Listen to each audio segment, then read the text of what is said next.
Alauna na madaling araw, pumunta kami ng maaga sa Muson. Pagdating nga namin dito sa Muson, may nauna na pala sa amin.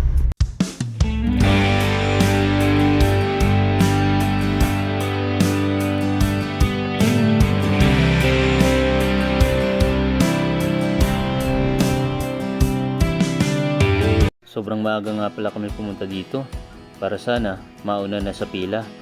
Pero may mas maaga pa palang pumunta kaysa sa amin. Ganito nga pala ang senaryo dito sa Muson kapag ganitong Lunes. Dahil maaga pa lang, tumatambak na agad ang mga pasahero. Maaga nagsisiluwasan para na di makaiwas sa traffic at makarating agad sa eskwelahan o trabaho. Kaya nga, sa pagkakataong ito, nagsakripisyo muna kami na umalis ng maaga sa bahay. At dito na lang sa bus, nagpatuloy ng idlip habang hinihintay ang pagpila namin.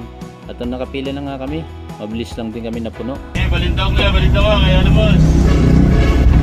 Tapos, kapag ganitong Lunes, pwede pang umikot sa Muson. Kaya magbababa lang kami ng pasahero sa Binida. Adios sila mo, baba na. Balik na po kami. Darutero, baba na po. Kaya pwedeng umikot. Hindi kasi kinakaya ng mga pila na galing sa main terminal. Tapos, pagbalik nga namin dito sa may prensa at Lomandigato, dito na nga kami na traffic ng Bagya dahil pasokan na din ng mga estudyante. Kaya naman, mahaba na rin ang traffic ng mga paluwas na sasakyan. Pagdating nga namin dito sa Muson, halos sunod na rin kami sa pila. At nung pagpila nga namin, napuno din kami kaagad. Ito nga, na-standing pa kami ng mga pasahero nagmamadali ng mga kasakay. Ay, alam mo, school yan, balintawak. Alam mo. At pagkatapos naman, pagdating namin dito sa Avenida, nagpasya na kami na dito na lang magpahinga. Maghihintay na lang kami ng alas 3 na makapila sa Ayala dahil schedule ng bus na ito ay sa Ayala at hindi sa Santa Cruz.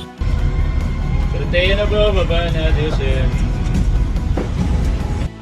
Oo, tama narinig nyo, nahihintayin namin ang pila sa alas 3 ng hapon. Samantalang alas 8:30 pa lang ng umaga, mahaba-haba ang tulugan para makabawi na rin sa puyat at makapagpahinga. Pero bago yon, kumain muna kami ng almusal ng driver ko para hindi naman kakalam-kalam ang aming mga tiyan bago kami dumiretso sa aming paparadahan para makapagpahinga at sigurado mahaba-habang tulugan. Yung ganitong diskarte, depende lang din sa sitwasyon at daloy ng oras ng biyahe.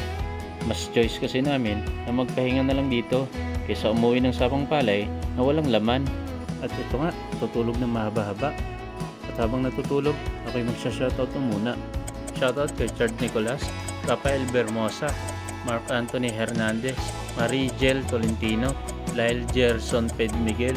Shoutout kay Teacher Mel, Angelito Montepalco Bautista, John Robert Sabirola.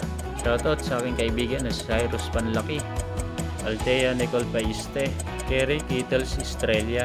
Shoutout sa ating mga kaibigan dyan sa DLTV Company, Emery Base. Shoutout na din kay Geraldine De Leon Gugulan na naka-ambush sa akin sa biyahe. At syempre shoutout sa aking kaibigan na si James Bakeler.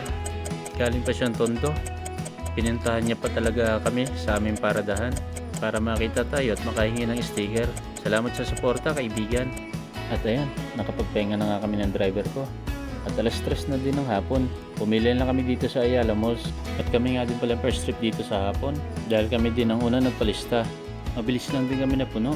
At pagdating nga sa Marilao, Balibasa, maaga pa. Lihis pa kami sa labasan ng mga estudyante kaya hindi pa kami na-traffic. Dire-diretso pa at naging biyahe namin. Tapos bumalik pa nga kami paluwas dahil maaga pa din naman. Nagpasya kami mag round 6. Yun nga lang, natapat na ng labasan ng mga estudyante kaya medyo na-traffic na din kami.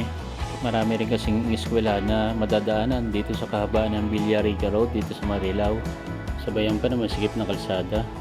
Kaya naman, makaipon na din kami dito sa paksulan ng mga pasahero. Kaya na-standing pa kami kahit kaunti. Tapos, wala na din pipila sa Ayala. Kaya pinababa lang namin ng aming mga pasahero at pumila na din agad kami dito sa Ayala Mall. Eto nga, napuno pa rin kami pa uwi. Sulit nga naging biyahe. Bukod sa naka-round 6 na, nakatulog pa kami na mahaba-haba. Kahit na nagsakripisyo kami ng maagang punta sa terminal. Minsan talaga, kailangan mo din magsakripisyo kung gusto mo din na may makamit na magandang resulta. At dapat nakahanda din tayo sa realidad kung saan tayo nakalinya maging ng ating kalagayan. Biar. Sulit. Sulit naman yung gising ng 12:20 ng umaga.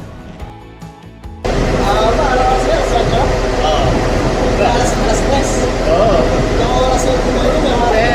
Eh, paano? Gising namin kanina, alas 12. Pupunta namin lang, alas 12. Alauna lang kami takuron. May dalawa na, alauna, putik na lang. Ang aga na namin, may mas maaga pa. Nga pala, yung gusto mag-apply ng bus conductor, tandang mapuyat, apply na kayo dito sa Suntrans. Message nyo lang sila sa kanilang page o diretso na kayo dito sa terminal. At syempre, maraming salamat kay Excite Clothing. Siya nga pala yung gumawa ng logo natin na kaibigan.